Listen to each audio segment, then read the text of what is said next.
창세기 42장 1절부터 38절까지 말씀 가운데서 6절부터 10절까지를 한 절씩 교독하도록 하겠습니다. 제가 먼저 6절 말씀 봉독합니다.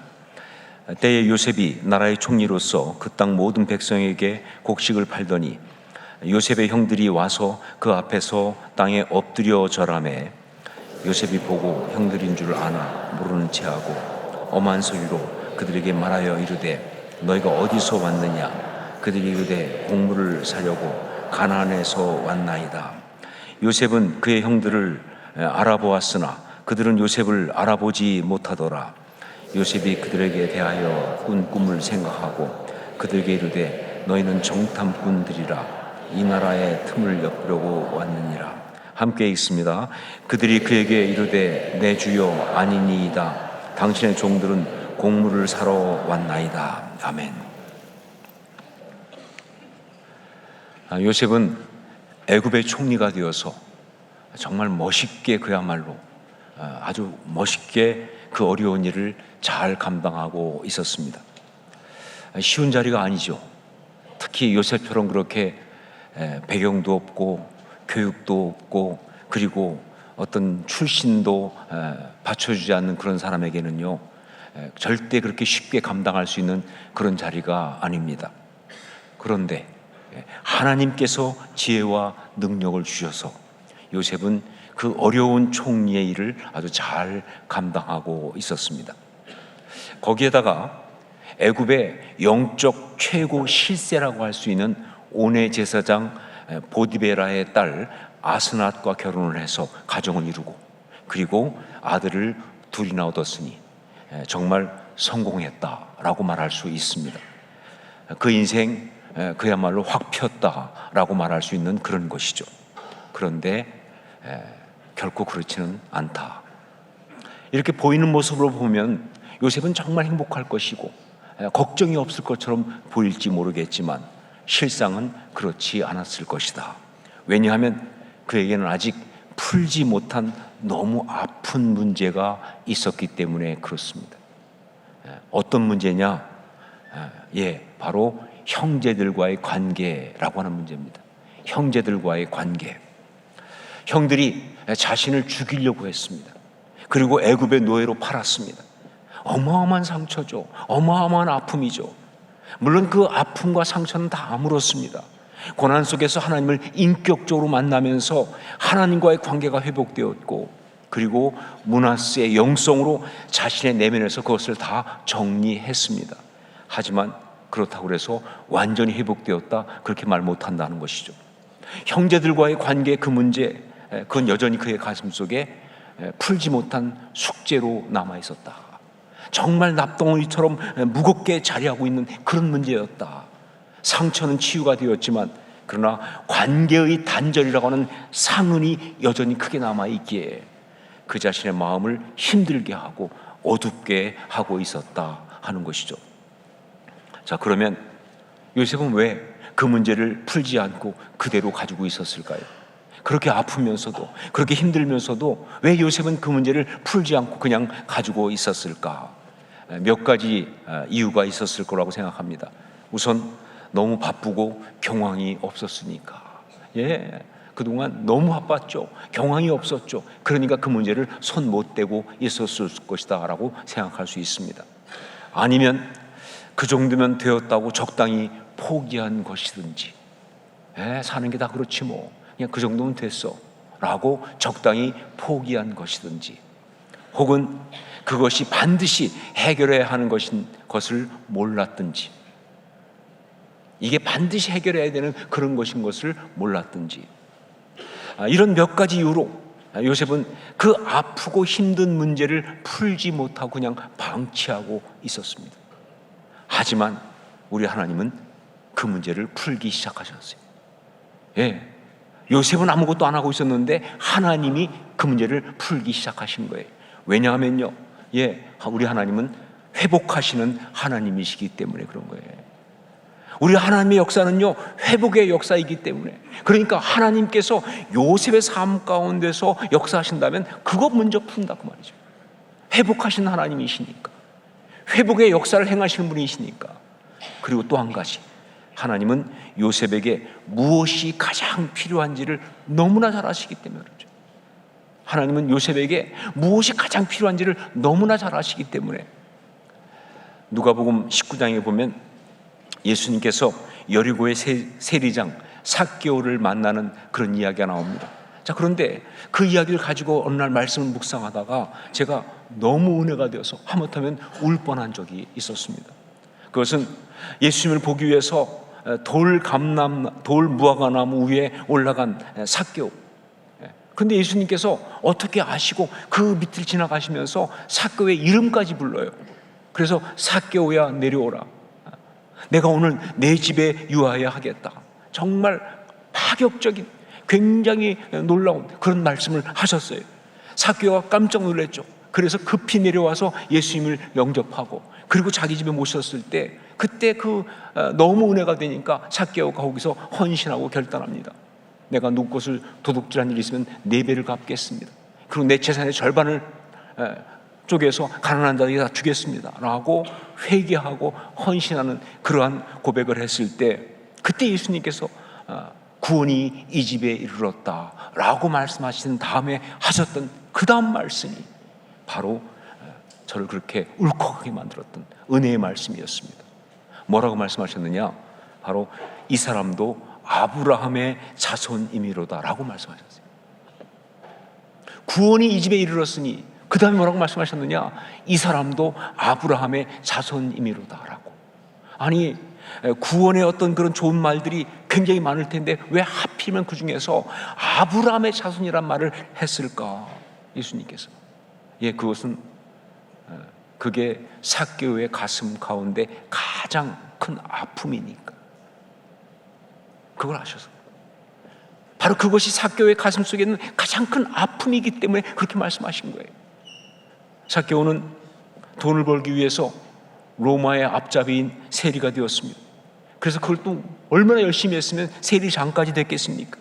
정말 악착같이 돈을 벌고 그랬는데, 그러다 보니까 동족 유대인들로부터 저건 유대인도 아니다, 저건 이방인 로마 놈들보다 더 나쁜 놈이다 라는 그런 소리를 들을 수밖에 없었을 거예요. 겉으로는 웃기지 마라, 아니 돈 많이 벌고 풍요롭게 살면 되는 거지 뭐가 문제야 라고 했을지 모르지만 마음속에서는요, 그게 다 그대로 아픔으로 들어왔죠.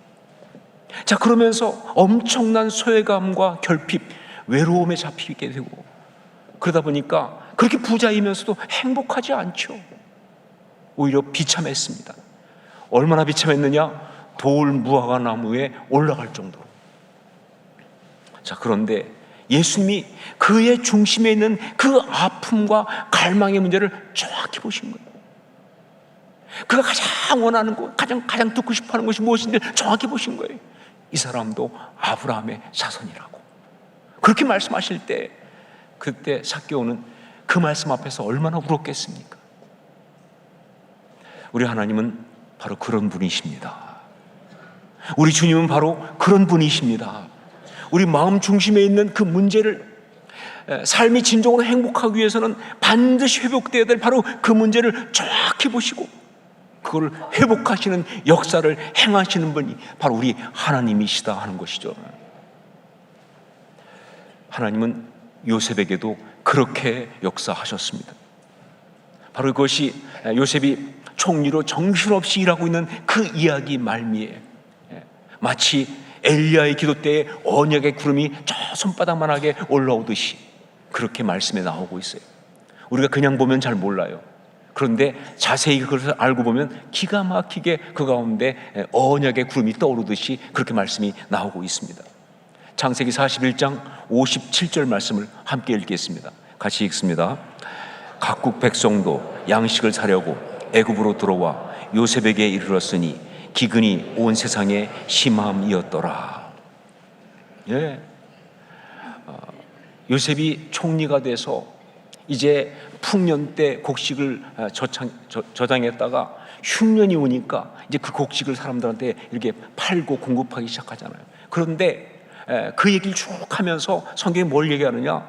그 흉년이 그 애굽 땅에만 그런 것이 아니라 주변까지 흉년이 있었다고 말이에요. 그러면서 그 흉년 때문에 주변에 있는 사람들도 곡식을 사러 애굽으로 오더라. 누구 얘기하고 있는 겁니까 지금?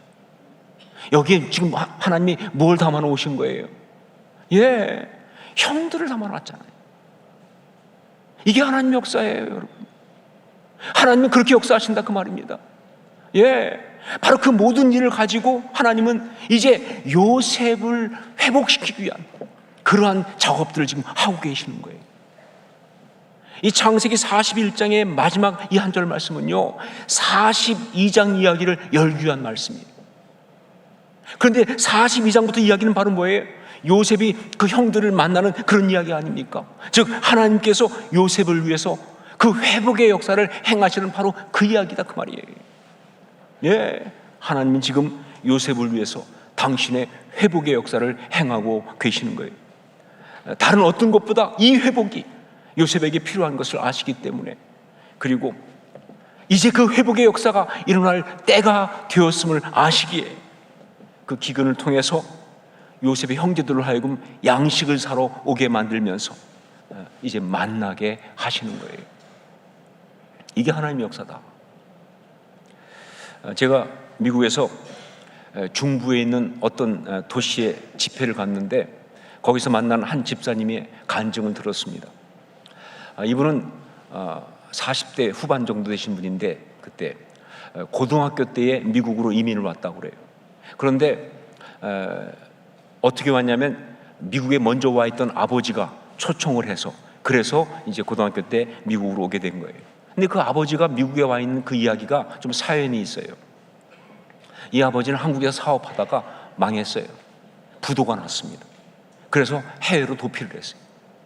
그때는 부도가 나면 형사 처벌되기 때문에 도망을 치신 거예요.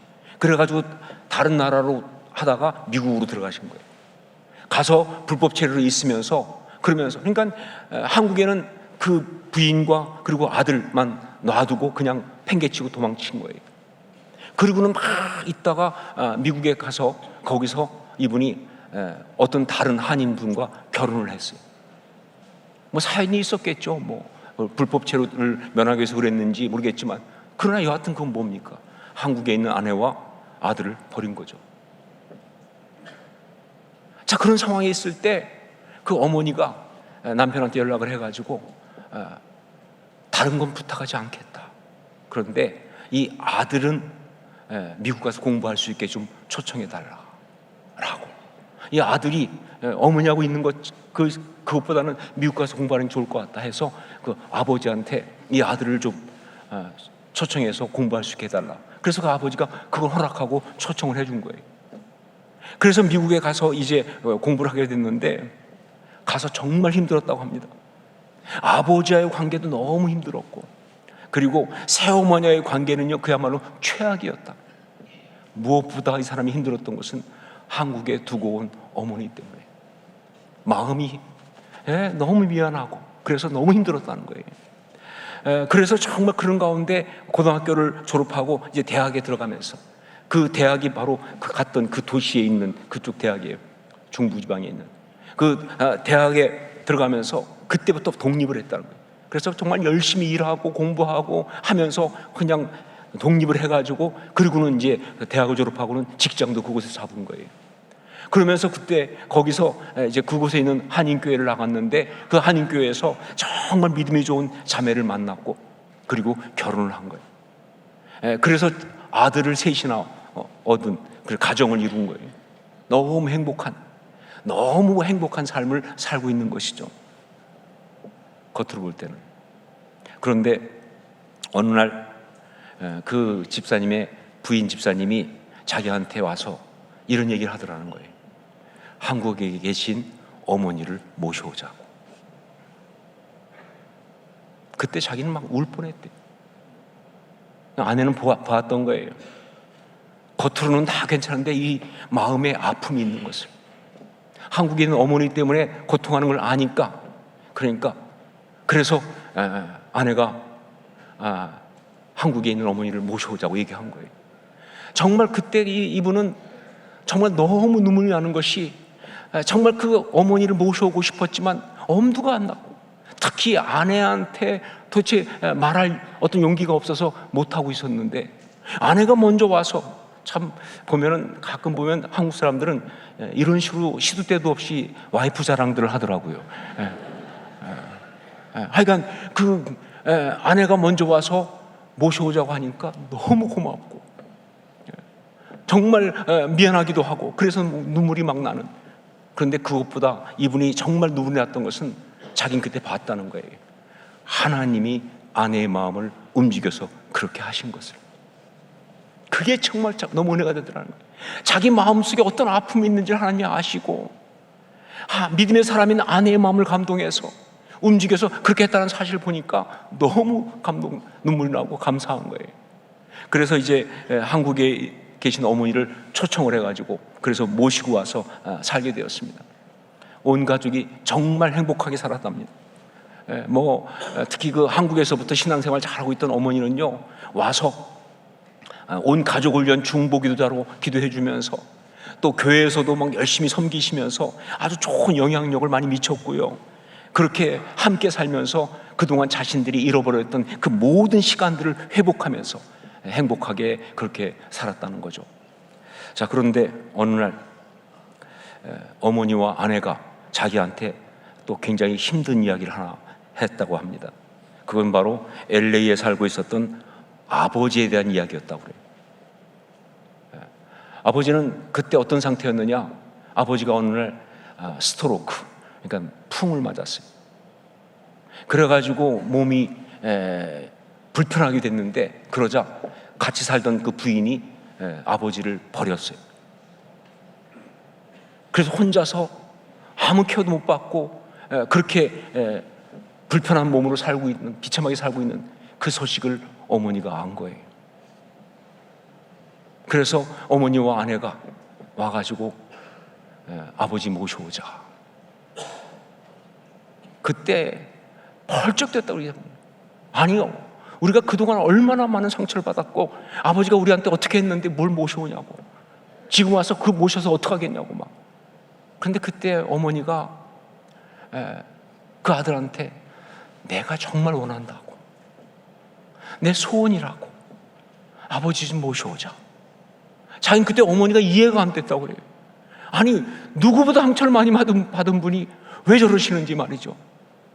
하지만 어머니가 그렇게 간곡히 원하고 아내도 또 옆에서 얘기하고 그러니까 모셔온 거예요. 모셔와서 함께 살면서 처음에는 정말 힘이 들었다고 그래요. 지난날의 상처가 자꾸 올라오니까, 게다가 그 아버지가 좀 이게 성격이 있으셔가지고 성질이 좀 그런데 그분 말씀이 그래요. 그놈의 성질은 풍을 맞아도 안 죽더라고. 여전하더라는 거예요. 그래가지고 그냥 막 상처 주고 그러면 막 힘들고, 막 거기다 또 불편하신 몸이니까 얼마나 또 여러 가지 불편하겠어요. 그런데 그러면서 시간이 가면서 아버지와 많은 부분이 회복되기 시작한 거예요, 이 사람이. 여하튼 같이 있어야 뭐 회복이 되는 거 아니에요. 이야기하고 또 싸우기도 하고 또 그러면서 하다 보니까 아버지와 사이에 그 많은 앙금들이 해결되기 시작하고 회복되기 시작하면서, 그러면서 자기는 어머니가 왜 그렇게 하셨는지, 하나님이 왜 그렇게 하셨는지를 알았다는 거예요. 어머니는 자기 때문에 아버지 모셔오자고 한 거 아니었다는 거죠. 아들 때문에. 이 아들한테는 아버지가 있어야 하니까, 그 관계가 풀려야 하니까, 그리고 그것은 하나님이 주신 마음입니다. 그래서 정말 자기를 온전히 회복시키시려고, 그리고 자기 집을 온전히 축복하시려고 바로 그렇게 했다는 것을 깨닫게 된 거예요. 이걸 확인하게 된 것은 어느 날 10대 초반에 큰아들이 와서 이런 얘기 하더라는 거예요. 할아버지가 우리 집에 오셔서 함께 사시니까 불편한 것도 있지만 너무 좋다고. 그러면서 자기는 우리 가족에 대해서 너무 프라우드하다고, 너무 자랑스럽다고. 그 순간 하나님이 왜 아버지를 모셔오도록 어머니를 그렇게 감동시키고 움직이고 했는지를 인지한 거예요. 정말 하나님의 큰 뜻을 깨달을 수가 있었다. 그 아버지와 그렇게 한 5년 정도 함께 살다가 그 아버지가 돌아가셨습니다. 그런데 그 지나고 나서 그런 생각을 했다는 거예요. 정말 그때 그렇게 모시고 살지 않았습니다. 자기가 진정으로 행복한 삶을 살 수 있었을까?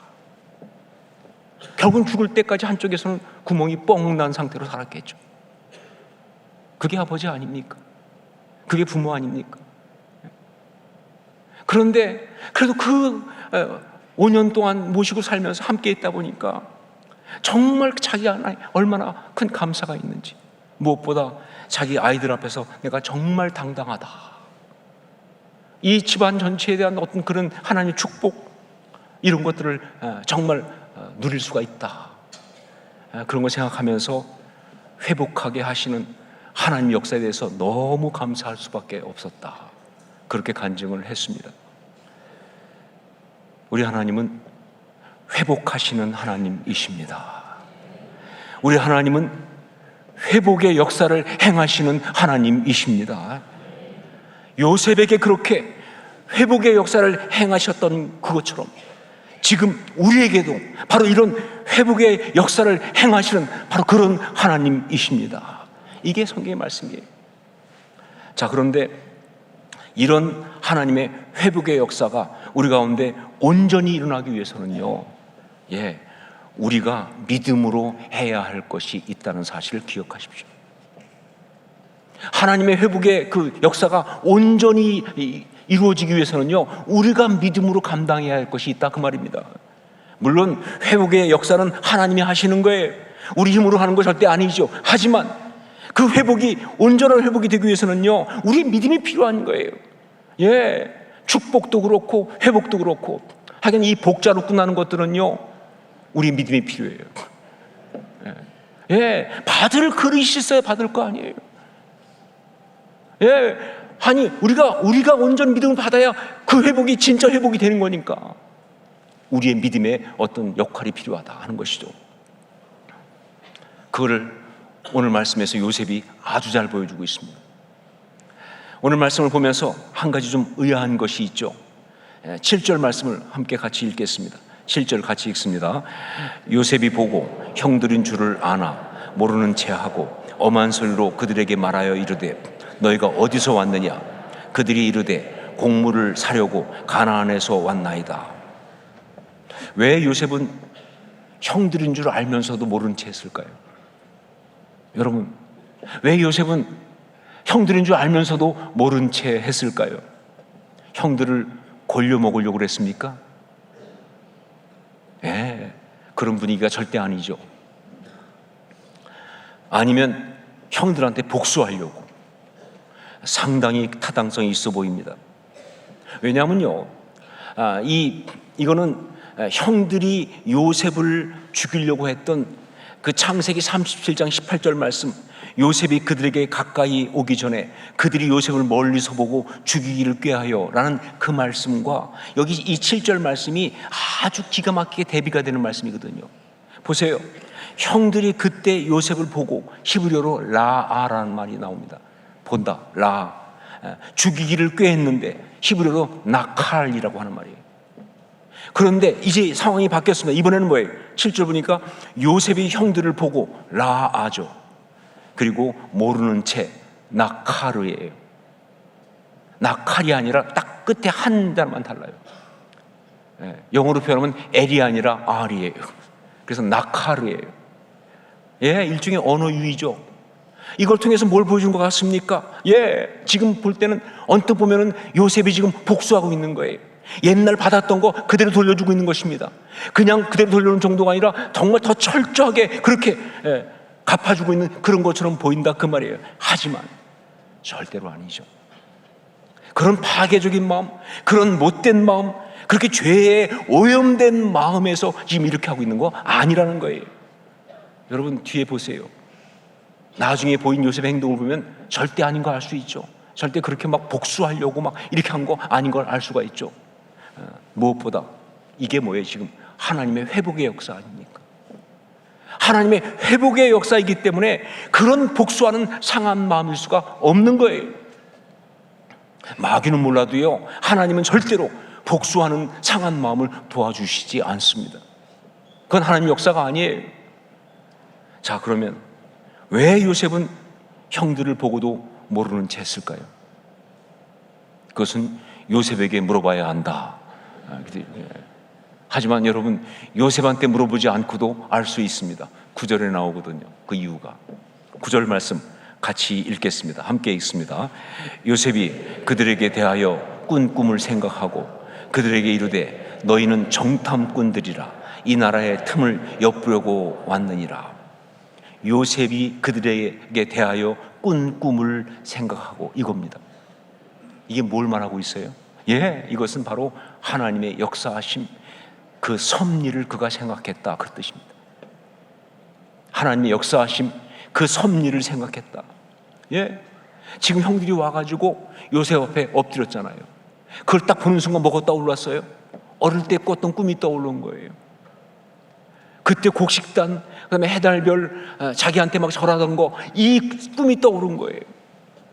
근데 여러분, 그때 요셉이 만일 옛날에 꿈꿨던 그대로 이루어지고 있구나 하고 말았다면 그건 초등학생이죠. 그냥 꿈대로 다 됐구만 하고 말았다면 그건 진짜 초등학생 이야기죠. 아니요, 신앙인은 그렇게 생각하지 않죠. 그때 뭘 생각합니까? 하나님의 섭리를 생각하죠. 하나님의 역사를 생각하죠. 하나님의 섭리가 이렇게 놀랍게 그 많은 시간 동안 이렇게 지금 역사하고 있구나.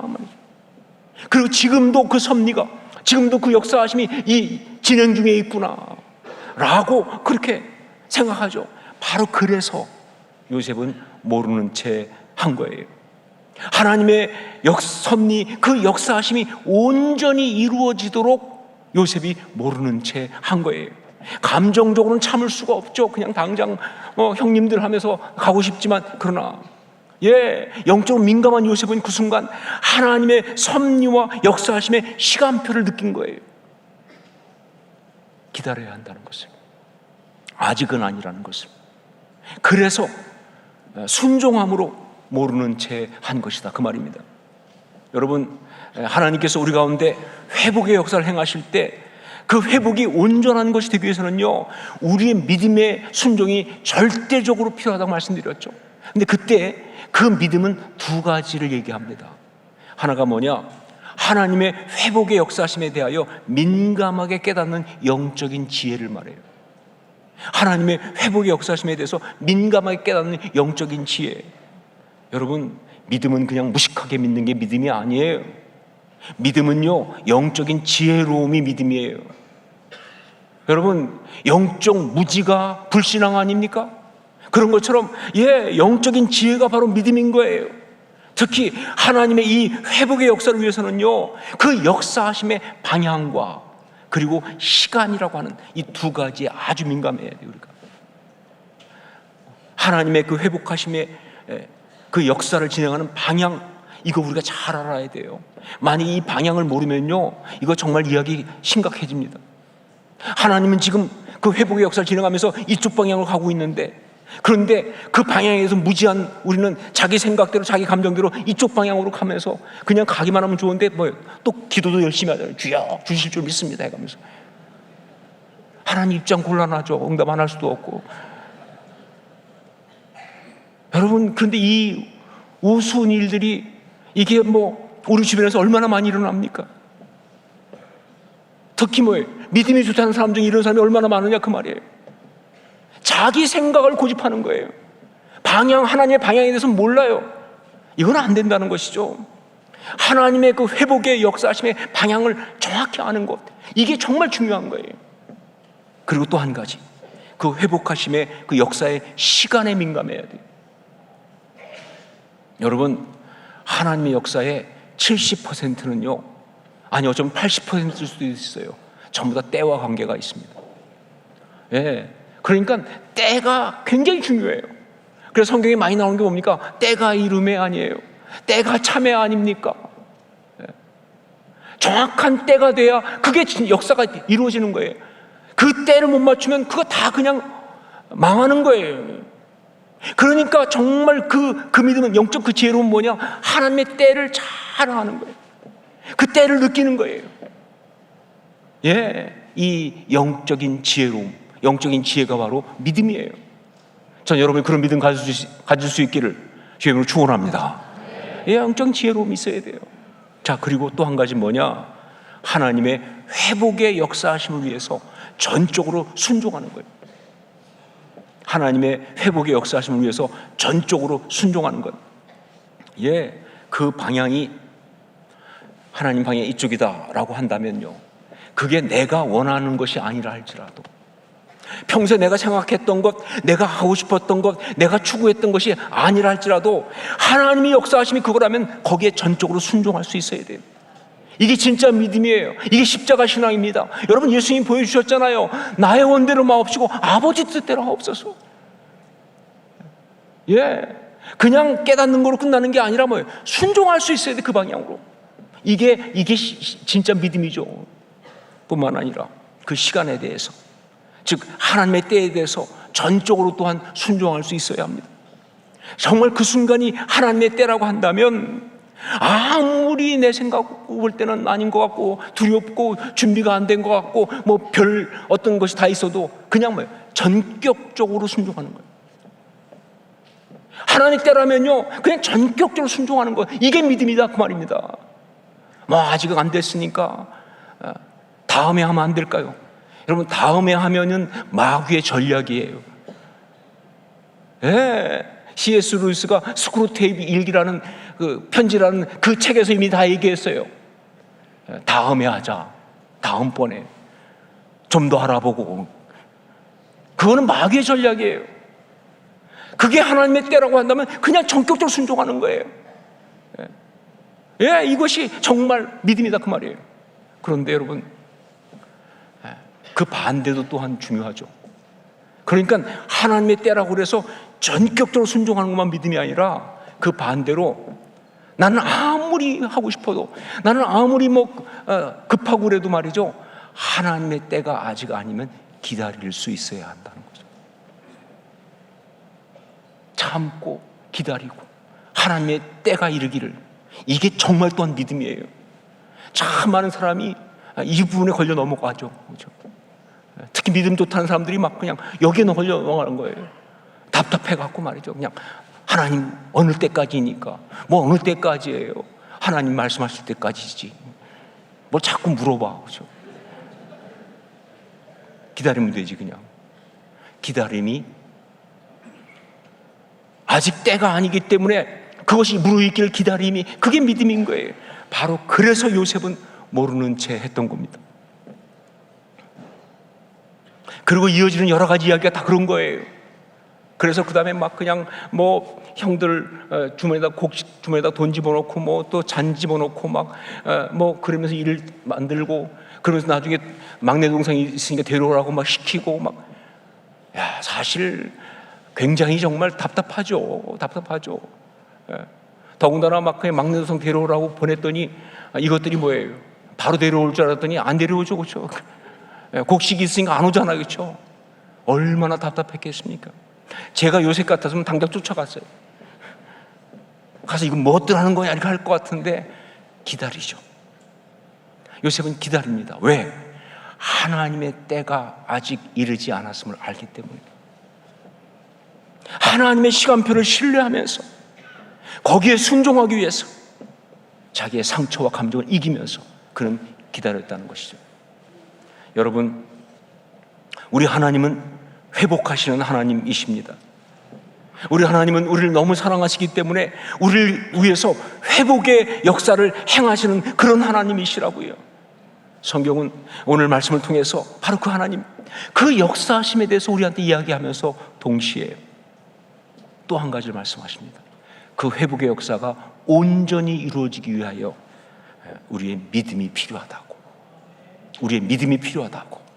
요셉과 같은 그런 믿음이 필요하다고. 영적 지혜와 영적 순종. 이 믿음으로 어쩌면 지금 당신을 위해서 역사하고 계시는, 진행하고 계시는 하나님의 회복의 역사가 온전히 이루어질 수 있도록 그렇게 하라고. 메시지가 아니라 명령을 하십니다. 저는 오늘 이 말씀 끝을 축원합니다로 안 하려고 그래요. 그렇게 축복하고 원한다? 아니요. 하나님의 회복의 그 역사가 온전히 이루어지게 하십시오 라고 영적 명령을 선포합니다. 그것이 오늘 주신 말씀입니다. 기도하겠습니다.